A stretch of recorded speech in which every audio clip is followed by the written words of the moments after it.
ويبشر المؤمنين الذين يعملون الصالحات أن لهم أجرا حسنا ماكثين فيه أبدا وينذر الذين قالوا اتخذ الله ولدا ما لهم به من علم ولا لآبائهم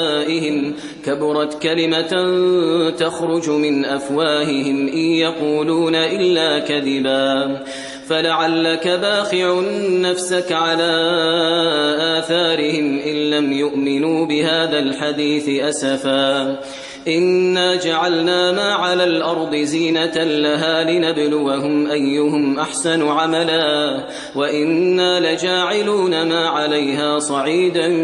جرزا أم حسبت أن أصحاب الكهف والرقيم كانوا من آياتنا عجبا إذ أوى الفتية